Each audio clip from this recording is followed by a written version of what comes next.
Hi everyone, this is Preeti Chaudhary. Welcome to UPSC cracker.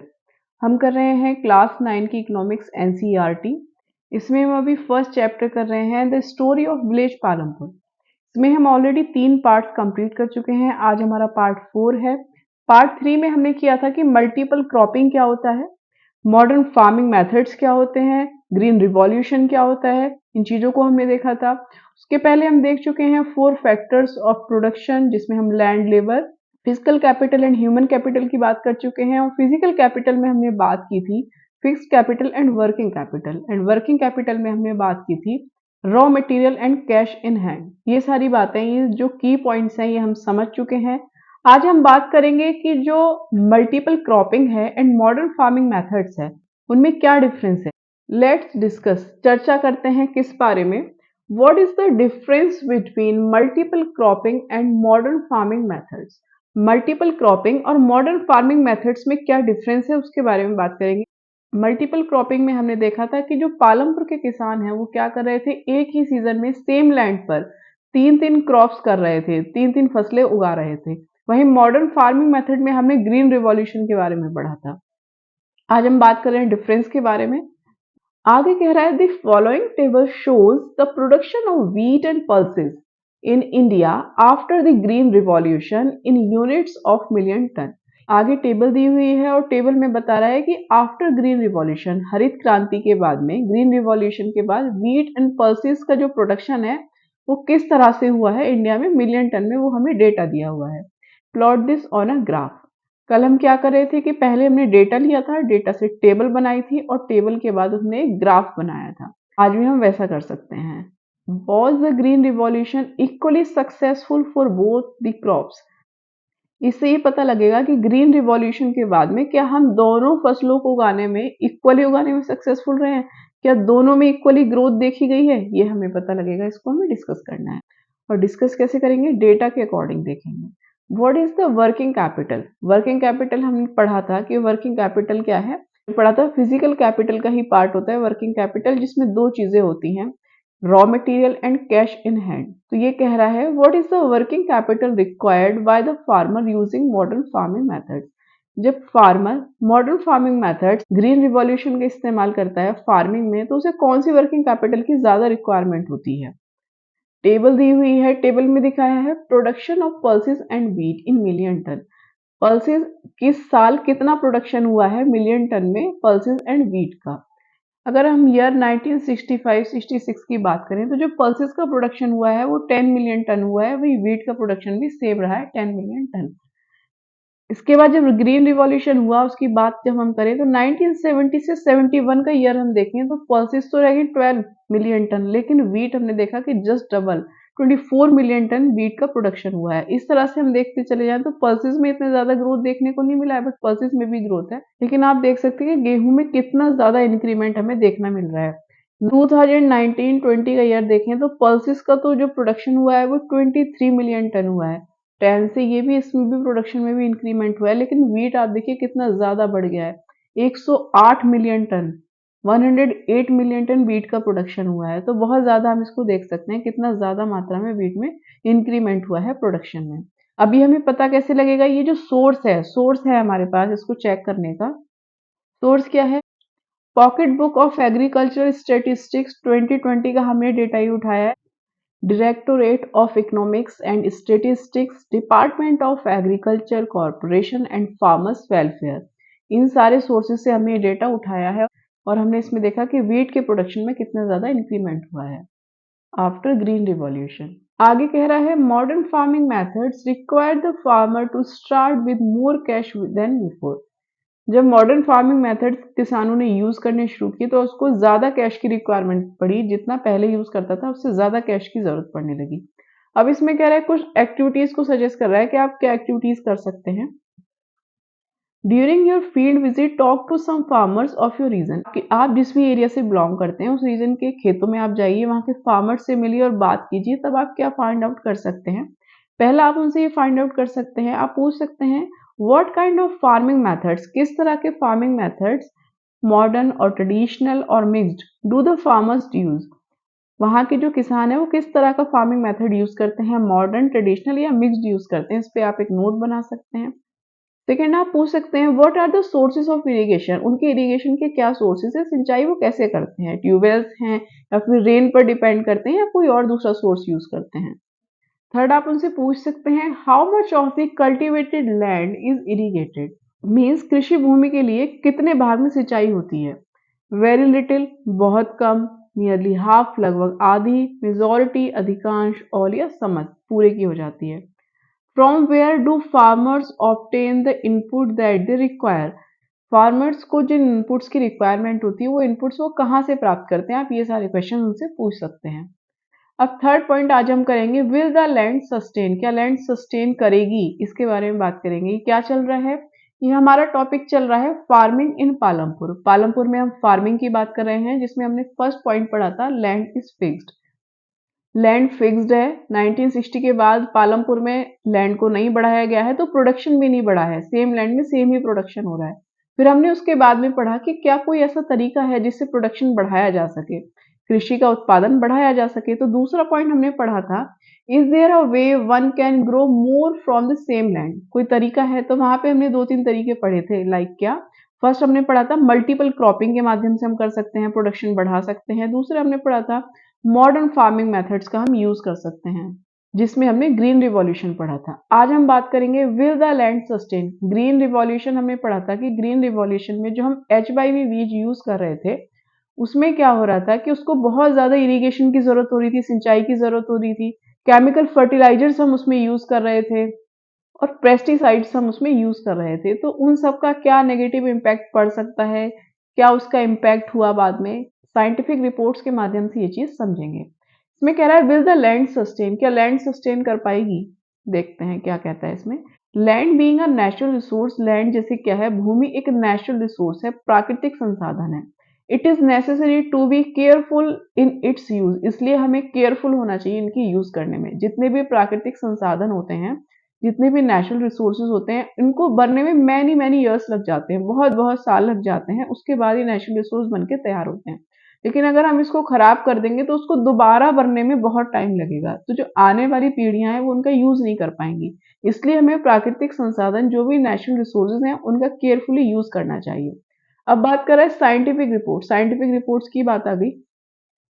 Scientific reports indicate, scientific reports ये बताती हैं that the modern farming methods have over used the natural resource waste, ये जो modern farming methods है वो natural resources का over use कर लेती हैं, उसी पे ही वेस्ड है ये।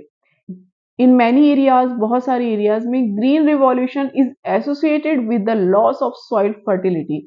बहुत सारे एरियाज में ये देखा गया है कि जहां ग्रीन रिवॉल्यूशन के माध्यम से हमने H/V सीड्स यूज किए थे, वहां पे जो सॉइल की फर्टिलिटी है उसको लॉस पहुंचा है due to increased use of chemical fertilisers, क्योंकि हमने बहुत ज्यादा केमिकल फर्टिलाइजर्स वहां पे यूज कर लिए हैं, बहुत सारे रासायनिक उर्वरक हमने वहां पे यूज किए हैं।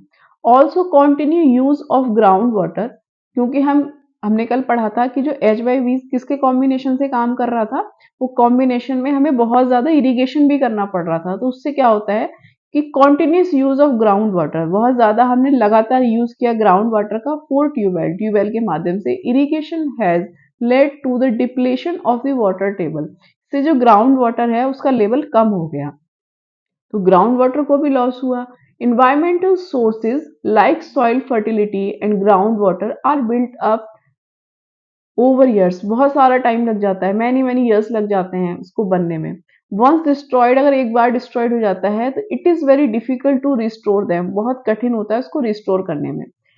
We must take care of the environment to ensure future development of agriculture, इसलिए हमें क्या करना चाहिए, फ्यूचर के विकास के लिए, कृषि का विकास अगर फ्यूचर में करना है तो हमें एनवायरमेंट का भी देखभाल करना चाहिए, उसका भी ध्यान रखना चाहिए। फिर कुछ एक्टिविटीज सजेस्ट कर दी हैं इन्होंने। क्या किया है, after reading the following reports from newspapers and magazines, आप कहीं से न्यूज़पेपर से या किसी मैगजीन से इस तरह की रिपोर्ट अगर आप पढ़ते हैं, write a letter to the agriculture minister in your own words, अपने ओन वर्ड्स में लिख दीजिए एक लेटर एग्रीकल्चर मिनिस्टर को। क्या लिख दीजिए, क्या बताइए आप उनको, telling him how the use of chemical fertilisers can be harmful, ये जो केमिकल फर्टिलाइजर्स का जो हम प्रयोग करते हैं वो कितना हार्मफुल हो सकते हैं, कितने हानिकारक हो सकते हैं, इसके बारे में उनको बताइए। नेक्स्ट बॉक्स में बताया गया है कि केमिकल फर्टिलाइजर्स जो हैं वो क्यों हार्मफुल होते हैं।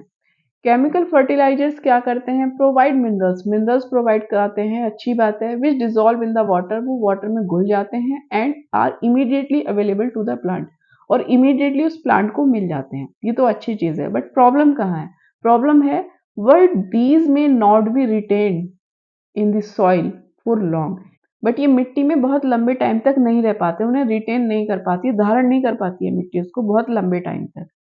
उससे क्या होता है, सॉइल फॉर लॉन्ग, लंबे टाइम तक मिट्टी नहीं रख पाती उसको अपने पास। फिर क्या होता है, दे में एस्केप फ्रॉम द सॉइल, वो मिट्टी से निकल जाते हैं, and pollute ground water, river and lake, और क्या करते हैं, ground water, rivers and lakes को वो क्या करते हैं, प्रदूषित कर देते हैं, पॉल्यूट कर देते हैं। Chemical fertilisers can also kill bacteria, bacteria को मार देते हैं, and other micro organism in the soil, और जो इंपॉर्टेंट माइक्रो ऑर्गेनिजम्स होते हैं सॉइल के अंदर, जो फसल के उत्पादन में हेल्प करता है, प्रोडक्शन में हेल्प करता है, उसको मार देते हैं। This means sometimes after their use, कभी कभी ऐसा होता है कि इसके यूज के बाद the soil will be less fertile, soil क्या होती है, लेस फर्टाइल हो जाती है देन एवर बिफोर। मिट्टी पहले जितनी उपजाऊ थी, पहले जितनी फर्टाइल थी मिट्टी, उसमें जितना प्रोडक्शन हो पाता था, अब उतना प्रोडक्शन नहीं हो पाता है। और ये हमें बात कहाँ से पता लग रही है, इसका सोर्स है Down to Earth New Delhi, ये एक मैगजीन आती है दिल्ली में, उसमें पूरी इसकी रिपोर्ट्स वगैरह पब्लिश होती रहती है, वहीं से हमें ये पता लगा है। अब केमिकल फर्टिलाइजर्स के अगर कंजम्पशन की बात करें तो सबसे ज्यादा किसने इसका कंजम्पशन किया है, the consumption of chemical fertilisers in Punjab is highest in the country, Punjab में सबसे ज्यादा केमिकल फर्टिलाइजर्स का यूज किया गया। The continuous use of chemical fertilisers has led to degradation of soil health, इससे जो सॉइल की हेल्थ है, कॉन्टिन्यूस यूज करने पर, लगातार जब केमिकल फर्टिलाइजर्स का यूज करते रहे पंजाब वाले लोग, पंजाब के किसान, तो क्या हुआ कि सॉइल की जो हेल्थ है, मिट्टी की जो गुणवत्ता है, वो खराब होने लगी। Punjab farmers are now force to use more and more chemical fertilizers, अब वो क्या करते हैं, प्रोडक्शन बढ़ाने के लिए ज्यादा से ज्यादा केमिकल यूज करते हैं, and other inputs to achieve the same production level. अब क्या है, जब मिट्टी की गुणवत्ता खराब हो गई है, मिट्टी फर्टाइल नहीं रही है, तो वहां पे प्रोडक्शन कम होता है मिट्टी में, तो वो ज्यादा से ज्यादा फर्टिलाइजर्स और दूसरे इनपुट्स यूज करते हैं ताकि प्रोडक्शन का लेवल पहले की तरह बना रहे। This means cost of cultivation is rising very fast, इसलिए जो कल्टीवेशन की कॉस्ट है वो भी बढ़ जाती है। ये सब हमें कहाँ से पता लगा है, इसका सोर्स है द ट्रिब्यून चंडीगढ़, यहाँ से हमें इसका पता लगा है। नेक्स्ट है पॉइंट फोर, पॉइंट फोर में कहता है how is land distributed between the farmers of Palampur, Palampur के जो फार्मर्स हैं उनके बीच जो लैंड है वो किस तरह से डिस्ट्रीब्यूट है। You must have realised how important land is for farming, ये आपको जान लेना चाहिए, ये आपको पता होना चाहिए कि फार्मिंग के लिए लैंड कितनी इंपॉर्टेंट है, खेती के लिए भूमि कितनी इंपॉर्टेंट है। Unfortunately not all the people engaged in agriculture have sufficient land for cultivation, unfortunately क्या है कि खेत में जो लोग काम करते हैं, काम में लगे सभी लोगों के पास खेती के लिए जो सफिशिएंट लैंड नहीं है। इन पालमपुर, पालमपुर में about one third of the 450 families, जो 450 फैमिलीज पालमपुर में रहती हैं, उनका वन थर्ड आर लैंडलेस, उनके पास भूमि नहीं है। दैट इज 150 फैमिलीज, 450 का वन थर्ड हुआ 150, मीन्स 150 फैमिलीज जो हैं वहां पर, मोस्ट ऑफ देम दलित, उनमें ज्यादातर जो है, अधिकांशता कौन है, दलित हैं, have no land for cultivation, और उनके पास लैंड नहीं है कल्टीवेशन करने के लिए, वो खेती नहीं करते हैं क्योंकि उनके पास भूमि ही नहीं है। ऑफ द रिमेनिंग फैमिलीज, जो बची हुई फैमिलीज हैं, इसके अलावा जो परिवार बचे कितने, 240 जो फैमिलीज हैं हु ओन लैंड, जो लैंड को ओन करते हैं, जिनके पास भूमि है, 240 families cultivate small plots of land less than 2 hectares in size, 240 परिवार ऐसे हैं, 240 परिवार ऐसे हैं पालमपुर में जिनके पास 2 हेक्टेयर से भी छोटे प्लॉट्स हैं, कम लैंड है। Cultivation of such plots doesn't bring adequate income to the farmer family, अब ये जो इतने छोटे प्लॉट्स हैं, 2 हेक्टेयर से भी छोटे, इन प्लॉट्स पे अगर वो कल्टीवेशन करती हैं फैमिलीज, तो उनको एक पर्याप्त मात्रा में इनकम प्राप्त नहीं होती जिससे वो अपना जीवन यापन कर सकें। एक स्टोरी के माध्यम से हम इसको समझेंगे। स्टोरी दी हुई है 1960 की बात है। गोविंद वाज अ फार्मर, एक गोविंद नाम का एक फार्मर था पालमपुर में, with 2.25 hectares of largely unirrigated land, एक गोविंद नाम का फार्मर था 1960 में। इस फार्मर के पास 2.25 हेक्टेयर भूमि थी और उसमें अधिकांशतः जो भूमि थी वो सिंचाई नहीं हो पाती थी उसकी। With the help of his 3 sons, उसके 3 बेटे, Govind cultivated the land. Govind उसके 3 बेटे इस खेती को करते थे, कल्टीवेट करते थे। Though they did not live very comfortably, उसके साथ वो बहुत कंफर्टेबली नहीं रह पाते थे क्योंकि उससे इतनी इनकम ही नहीं होती थी। The family manage to feed it self with a little bit of extra income from one fellow that the family possessed. एक उनके पास एक भैंस भी थी, फेलो थी, उससे वो क्या थोड़ी बहुत उनकी इनकम आती थी, उसी से वो अपना गुजारा करते थे, मैनेज करते थे घर की जीविका को। Some years after Govind death, कुछ साल बाद गोविंद की डेथ हो गई। This land was divided among his 3 sons, उसके 3 बच्चों के बीच में वो जो लैंड थी वो डिवाइड हो गई। क्योंकि लैंड डिवाइड हुई तो ऑब्वियसली उसका साइज और कम हो गया। Each one now has a plot of land that is only 0.75 hectare in size. अब हर एक के पास कितना, 0.75 हेक्टेयर जमीन का टुकड़ा पहुंचा। Even with improved irrigation and modern farming method. अब क्या हुआ कि 0.75 हेक्टेयर भूमि है, लेकिन अभी क्या हुआ है कि इरिगेशन भी इम्प्रूव हो गया है, सिंचाई भी अच्छे से अवेलेबल है, मॉडर्न फार्मिंग मेथड्स है, ग्रीन रिवॉल्यूशन में HYB सीड्स यूज कर रहे हैं। Govind son are not able to make a living from their land, उस लैंड से वो अपना गुजारा अभी भी नहीं कर पा रहे थे। They have to look for additional work during part of the year, वो साल में क्या करते थे, एडिशनल वर्क ढूंढते रहते थे अपना घर का गुजारा करने के लिए, एक्स्ट्रा इनकम के लिए। आगे कह रहा है, you can see the large number of small plots scattered around the village in the picture. देखिए ये पिक्चर है, इस पिक्चर में आप देख सकते हैं पालमपुर विलेज है, ये पिक्चर है 1.5। पालमपुर विलेज में डिस्ट्रीब्यूशन ऑफ कल्टीवेटेड लैंड, यहाँ पे ये देख रहे हैं छोटे प्लॉट्स है जहाँ स्मॉल फार्मर्स हैं, ये बड़े बड़े प्लॉट्स हैं, लार्ज और मीडियम फार्मर्स इनमें काम करते हैं, तो आप इसको देख सकते हैं। You can see the large number of small plots scattered around the village in the picture. बहुत सारे जो छोटे छोटे प्लॉट्स आपने अभी देखे पिक्चर में जो विलेज के आसपास में, these are cultivated by the small farmer, जो छोटे प्लॉट हैं स्मॉल फार्मर्स के द्वारा कल्टीवेट किए जाते हैं। On the other hand, more than half the area of the base is covered by the plot that are quite large in size. और ऐसा एरिया है गांव के अंदर जिनका साइज थोड़ा बड़ा है। In Palampur there are 60 families of medium and large farmers.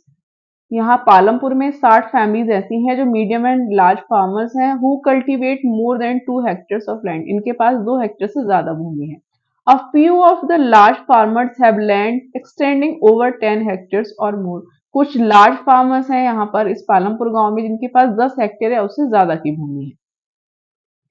In this picture आप देख सकते हैं पिक्चर में कि जो वर्क हो रहा है फील्ड में, खेत में सब लोग काम कर रहे हैं। वीट क्रॉपिंग, कहीं कोई वीट क्रॉपिंग कर रहा है, प्लविंग बाय बुलॉक्स, खेत की जुताई हो रही है, सोइंग हो रहा है, स्प्रे हो रहा है इंसेक्टिसाइड्स के लिए, कीटनाशकों के लिए। वहीं कल्टीवेशन हो रहा है ट्रेडिशनल मेथड से एंड कल्टीवेशन हो रहा है मॉडर्न मेथड से, कटिंग हो रही है क्रॉप्स की, तो ये सारी चीजें आप यहाँ देख सकते हैं।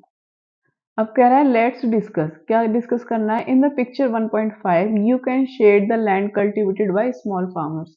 अभी हमने एक पिक्चर देखी थी जिसमें क्या दिया हुआ था, डिस्ट्रीब्यूशन ऑफ लैंड दिखा रखा था पालमपुर में, तो वहां पर ये कह रहे हैं कि जो छोटे लैंड को आप शेड कर सकते हैं स्मॉल फार्मर्स के। और इस बात पे डिस्कस कीजिए कि why do so many families of farmers cultivated such small plots of land. कई सारी जो फैमिलीज रहती हैं फार्मर्स फैमिली, उनके पास क्या है, बहुत छोटे प्लॉट्स हैं कल्टीवेशन के लिए, ऐसा क्यों है। थर्ड कह रहा है the distribution of farmers in India and the amount of land they cultivate is given by the following graph 1.1 discuss in the classroom. अब एक ग्राफ दिया हुआ है, इस ग्राफ में ये दिया हुआ है कि कितने फार्मर्स कितना एरिया को कल्टीवेट करते हैं। तो दिखा रहा है cultivated area, number of farmers. इसमें आप देख सकते हैं कि 85% फार्मर्स ऐसे हैं जिनके पास 44.6% एरिया को वो कल्टीवेट करते हैं, और 15%, मात्र 15% के पास में 55.4% एरिया है जिसको वो कल्टीवेट करते हैं। अब ये बता रहे हैं कि मार्जिनल एंड स्मॉल फार्मर्स की हम पहचान कैसे करते हैं। तो जो ऐसे किसान जिनके पास, ऐसे फार्मर्स जिनके पास 2 हेक्टेयर से भी कम लैंड है, उसको मार्जिनल और स्मॉल फार्मर्स बोला जाता है। और जिनके पास 2 हेक्टेयर से ज्यादा है उनको मीडियम, सेमी मीडियम या लार्ज फार्मर्स बोला जाता है। ये बात हमें पता चल रही है, इसका सोर्स है pocket book of agriculture statistics 2020 and state of Indian agriculture 2020। इसके अलावा है department of agriculture corporation and farmers welfare. Next है, would you agree that the distribution of cultivated land is unequal in Palampur? क्या आप इस बात से सहमत हैं कि पालमपुर में जो कृषि भूमि है, लैंड एरिया का वितरण अनइक्वल है, असमान रूप से है? Do you find a similar situation for India? क्या आपको लगता है कि यही सिचुएशन भारत के अंदर भी है? इसको एक्सप्लेन करना है। अब आता है फिफ्थ पॉइंट को हम कल के वीडियो में डिस्कस करेंगे। आज पार्ट 4 में इतना ही। रिवीजन करते रहिए। Thank you so much.